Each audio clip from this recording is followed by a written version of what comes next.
Hello, everyone. I am Nina Soden, urban fantasy author of the Blood Angel series, the Sector C series, and the just released The Beast Within. And today I am very excited because I have Laurelle Lewis here with me.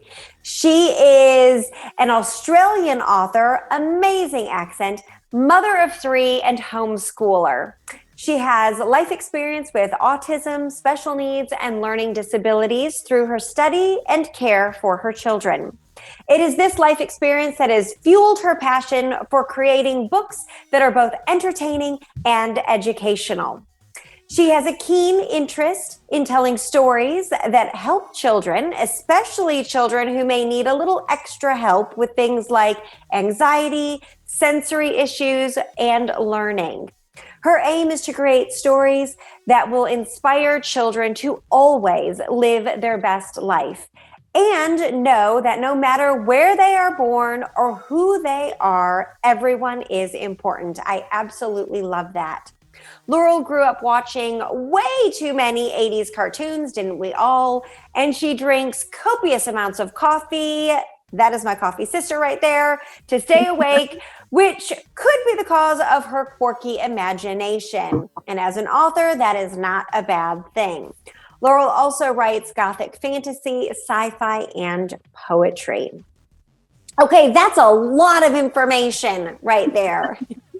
So let's talk about first your children's book. So you write your children's book. I imagine your own children have inspired you.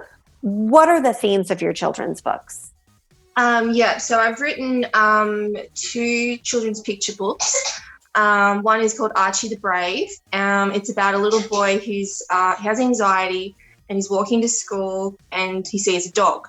So, he gets scared, and then the next day he sees the dog again, and then the next day he realizes that it's a mother and she's protecting her puppies, and then the puppies start to follow him to school, and then he gets anxious, like, oh my gosh, am I going to get into trouble? And so it's all about like this little character who's getting all anxious. And then what happens, he gets to school and everybody loves the dogs, and, he realizes it wasn't such a bad situation after all. And so that's really been inspired by my children, because obviously children on the autism spectrum often have coexisting conditions like anxiety. And so that was something I really wanted to address, that, so that's an example of a rational fear, something we can all relate to, it's a concrete fear. But then I've written another story called Jasper and the LMNOP. So it's an alphabet book. So, the letters LMNOP. Yep. So he imagines the LMNOP as a fluffy little purple scary monster in the middle of the alphabet. And his dad's reading him this story, and there's a storm, and he's getting himself all worked up, like, oh my gosh, the LMNOP is going to come and get me. And then he realizes when he gets to the middle of the alphabet, oh no, it's actually nothing. It doesn't exist. And so that's an example of probably an irrational fear, but it's still a fear. Like when children have anxiety and they're scared, it's real to them. So it's about dealing with anxiety and fears, whether it's real or not. It's about just dealing with it and supporting children through whatever form it might be. So were these 2 different anxieties, were they manifested in your children? A little bit with the dog thing. My son was scared of dogs, and my mum got him to walk her little dog around the yard, and she'd pay him a couple of dollars, for going around the house a couple of times with the dog, things like that. So that kind of was inspired a little bit by that. Obviously the LMNOP was just a random crazy story. Okay. And how do your children react when you read them your stories and they see Mommy made a book? Yeah. Well, actually, they really love it, and that's really special to me. Like, I think, oh, well, who cares if anybody else reads it? My kids like it. Yeah. But no, they always encourage me, which is really beautiful. And so I'm actually helping them start their own books now. So my son's writing a book about a ghost who needs to get fit. Like, it sounds a bit random, but, there's a story behind it. My daughter's writing a little book. So, yeah, it's become a little family activity that we can all do together. So, and that's with homeschool, awesome. activity. Yes, that's awesome. I absolutely love that. So with COVID, how has that changed your life as an author? Has that affected you in any way? Well, I was just starting my author journey. Like, I've been writing since I was a child because I love to write, but I only really sort of started thinking about it seriously a few years ago, because obviously I've been a mum, been busy raising my kids and helping them with their, their disabilities and things like that. So it hasn't left a lot of time to do that. And then I started thinking, well, I'm at home a lot. I will try and just make some ebooks. And that's where I sort of started creating the picture books. And then I found a really good group on Facebook that sort of guided you through how to do that. So that was really good. So I kind of went back and sort of redid things that I had done wrong that I hadn't known how to do. So I only really got serious about it recently, a year or two ago. And then COVID happened. And so I didn't touch my books for like 12 months because I had to just sort of make sure my kids were okay. I had to keep on top of the homeschooling, had so much to do. And so I thought, well, if I print off a bunch of books, I can't go into the school and do an author visit. I can't really sort of go out and do anything in person. So I left it for a while, and I'm really just sort of starting to pick it back up again. But I have seen a lot of authors like doing like Zoom interviews, Zoom like author visits, things like that. So people have been really creative. Yeah. I think we've had to be. There are no like in-person author events really happening right now. And they are starting slowly. I have one next week, and I did one about a month ago, but it's slow. So we as authors do have to become creative, especially, if we want people to read the books, if we want them to see it. So what have you found has been the best ways to promote your books? I'm really just starting, meeting you, being interviewed. No, but that's the thing. Like, I'm just starting to sort of say, oh, well, look what everybody else is doing. I can do that too.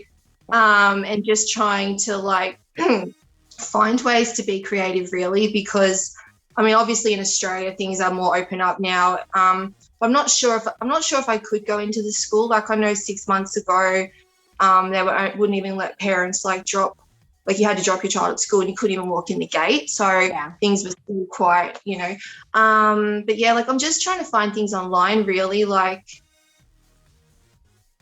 yeah. All right. Now you have a new book. It's a short story, right? A Tragic Flower that just released. Yeah. Tell us a little bit about that book. Yeah. So I wrote that in 3 days, and it's just a short story. And I think it's really about trying to like not let your past dictate your future.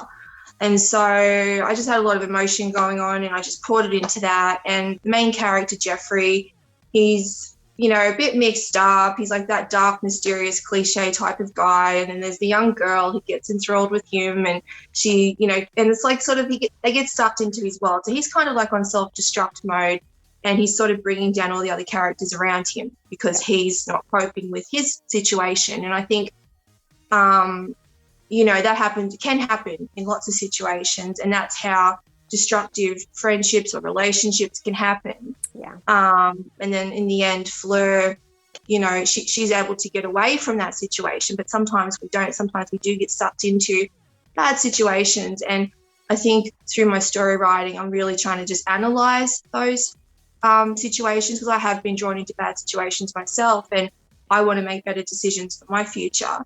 Sometimes relationships aren't always healthy, and they can bring us down. And through my writing, I'm exploring that for myself, and I hope that it might help other people realize you don't have to be drawn into those situations, and you can make better decisions for the future. Yeah. So what genre is that book, that story?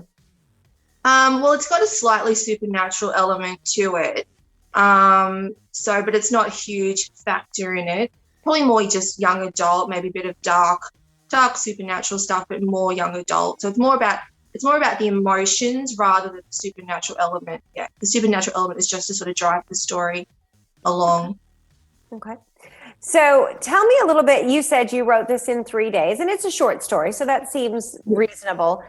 But what is your writing process? Are you a plotter? Are you a pantster? What happens when you get that idea? What does that look like for you? I actually only just learned the second term like a week or two ago. that? I looked it up and I'm like, oh, I'm a plotter. So normally I'm a plotter. Yeah, normally I would write a longer story. I do have some longer novels that I'm working on, but obviously they take longer. Yeah. And Tragic Flower is one of the first short stories that I actually wrote. And I think for me, I also write poetry. So it's a very different process. So like, it's like when you're feeling emotional, you just got to get the emotion out. That's when you just write and you're not plotting it. You're just writing the emotion and whatever comes out, comes out. So that's how Tragic Flower happened. And that's how I normally write my poetry. But normally if I was going to write a novel, I would plot it because I would normally write probably like in the fantasy genre. And then that obviously requires a bit more plotting. So. Okay. So what does your process look like in terms of you plot? So do you do outline and then extended outline and then start writing, or do you do character development? What does that look like for you? Well, I normally start with an idea and then I will normally write like probably the first couple of chapters just to sort of see what comes out. And then as the idea is developing, then I'll normally write like a little sort of synopsis or like a plot summary or something so that I can sort of see where it's going and I've got something to refer back to. When I write my children's books, I'm very methodical with that actually. I just jot down 32 dot points on the computer, 1, 2, 3, like that. Yep. And then so I know what I'm writing on each page, because if I just sat down and wrote like a 600-word story, then I've got to go back and chop it up into the book. So I find by just writing each page at a time, I don't have to go back and do that. And I can see in my head like what's going to be on each page with the pictures. So I'll say to my illustrator, I want this on this page. It's just easier. So.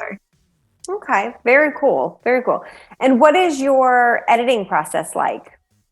Well, I have some editors and you cannot undervalue a good editor. I have learned that the hard way.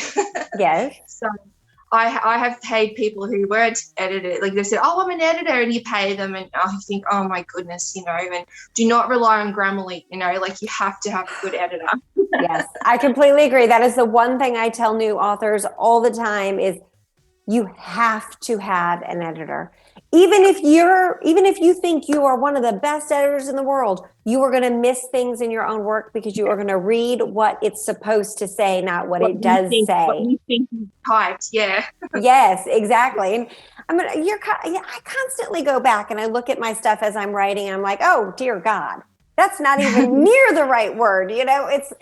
So we miss over it because we are writing and we're thinking and our brains sometimes work faster than our fingers can work if we type. Yeah. And so, I always say hire a good editor. Yeah. But I have a lady that I work with in Australia, a girl I went to school with actually. So she has been editing my young adult stuff. And then I've got a couple of people in America who I've worked with for my children's books who I found in Facebook groups. So, and then I'm trying to find an editor for my poetry. So I think, even editors have their own, areas of speciality that they're better at. And I find it works well that way rather than getting one person just to edit everything. But basically, I write it and then I go over it myself like 20 million times, and I read it to my mother and I read it to my sister and I'm like, are you sure it's okay? And then I'll send it to the editor and then they're going, oh, I hope they like it. Yes, that process from the time you hit send on that email until you get it back, that's just agonizing sometimes. It is, yeah. Yeah. So your children's books, are your children a first line of defense before you send that off to the editor? No, not really. Because I read a thing once that said, if you're writing a book, don't read it to your children and your family, because if they say they love it, it doesn't mean anything. And that was very blunt advice. Yeah. But I will read it to them as I'm going, or they might say, oh, what are you doing? And they'll poke their head around the computer and I'll read it to them. But sometimes they're just like, whatever, mum's writing, whatever, mum does it all the time. They're a bit more interested. Yeah. Yes. Something more to look at as opposed to just letters on a page and words on a page. Yeah. Okay. Yeah. So, no, but once, like I said, they're my biggest supporters. They're actually over there being really, really quiet because they know how important it is to me to do my writing. So that they're just so supportive. It's really lovely. So.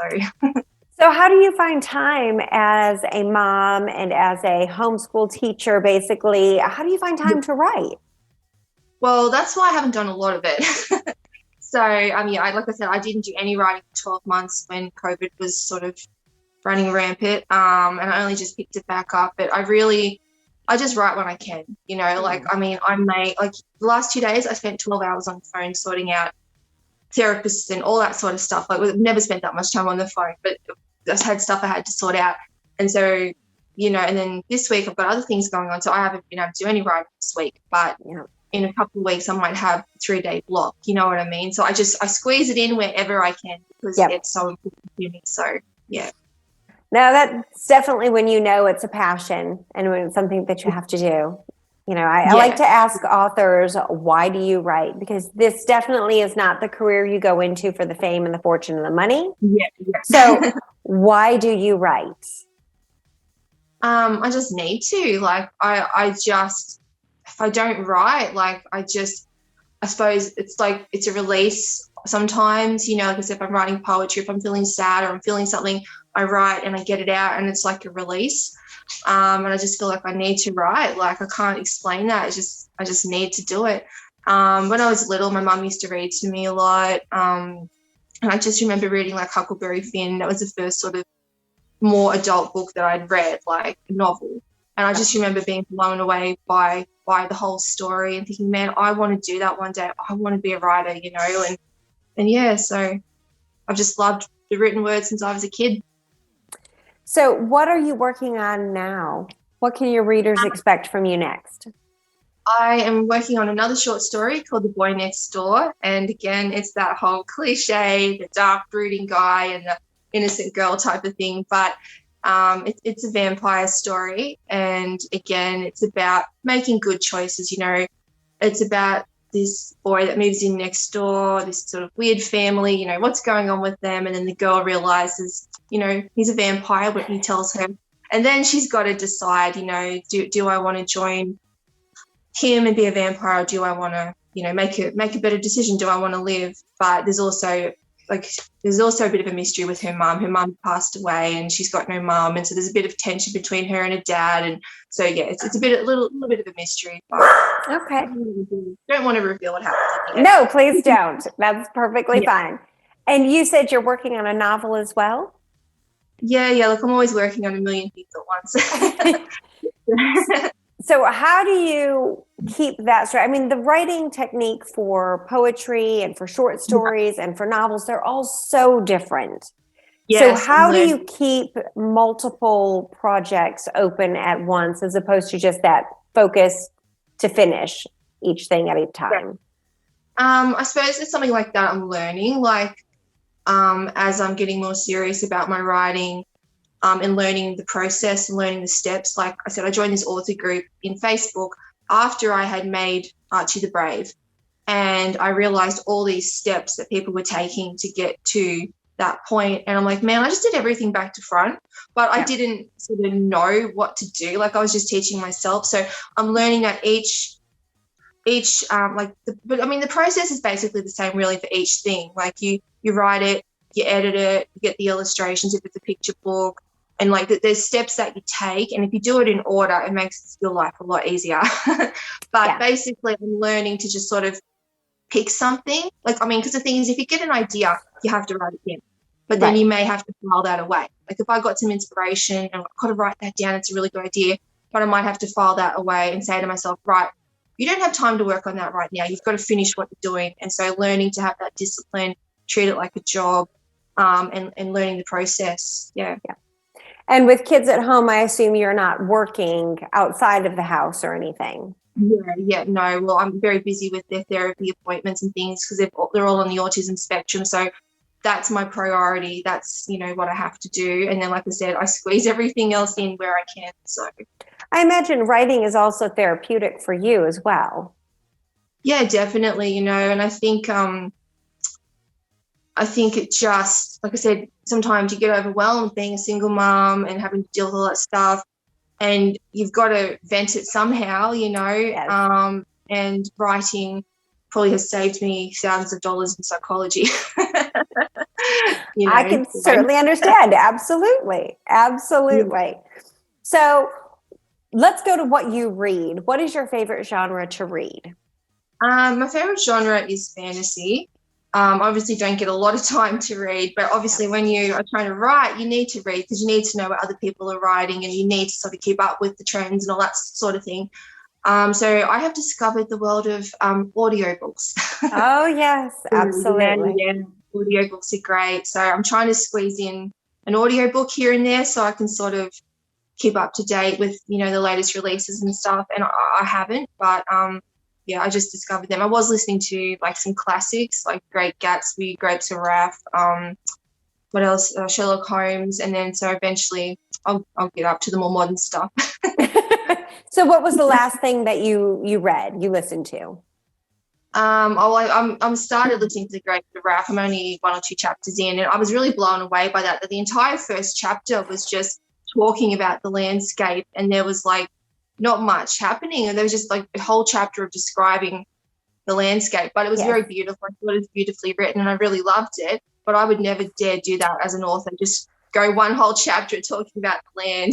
Yeah, it was successful for that book. I don't know that readers today would accept that from a modern day author. Exactly. Yeah. So, all right. I think if I gave it to my editor, she wouldn't be very happy. Yeah. Cut that down to about a paragraph, and So, what have we not talked about that you want my viewers to know either about you or about your books? Is there anything specific that you'd like to address? Not really. Okay. Well, I end all of my interviews with a 10-question questionnaire. It's like a hot seat format. It is the James Lipton Inside the Actors Studio questionnaire. So if you've ever seen that show, you'll know what it is. If you haven't, then yay, more fun for me. So I'm going to ask you a question. I'm going to ask you 10. Answer first thing that pops into your mind. No need to explain unless you really feel like you need to, but no need to. All right? Yeah. What is your favorite word? Irascible. What is your least favorite word? Look, I love all words equally. I think the English language is great. Okay. What turns you on? Rainy days and beautiful scenery. What turns you off? Nasty people. Yep. What sound or noise do you love? Sound of rain on a tin roof. Yes. What sound or noise do you hate? Nails down a chalkboard. Okay. What is your favorite curse word? I can't say it. Can I? Can I say it? You can say it. Fuck. Okay. What profession other than your own would you like to attempt?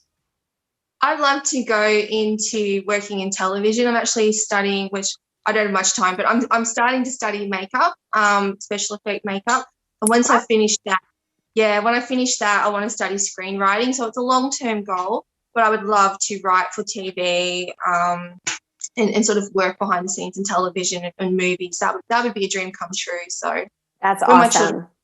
When they're a little bit older and out of the house. Yeah. What profession would you not want to do? Oh, look, I would hate to be a doctor. Like, the anxiety would kill me, like having to diagnose people and wondering whether I misdiagnosed them or gave them too much medicine or the wrong medicine. Like, I could not handle having someone's life in my hands. Yeah, so anything like that, paramedic, I wouldn't want to do it. Okay. Last question. If heaven exists, what would you like to hear God say when you arrive at the pearly gates? Welcome. Okay. That works. That works. If you said no, you got to turn around and go somewhere else. You're not meant to be here. All right. Laurelle, thank you so much for doing this interview with me. I really appreciate it. I'm excited about your work, and I'm going to definitely check it out. For everybody out there watching, there will be links to her books, her stories, down below in the description. Make sure you check out Amazon. Make sure you check them out and you get a copy. Support authors. All right. Thank you Thank you again. for having me. Absolutely. It was wonderful.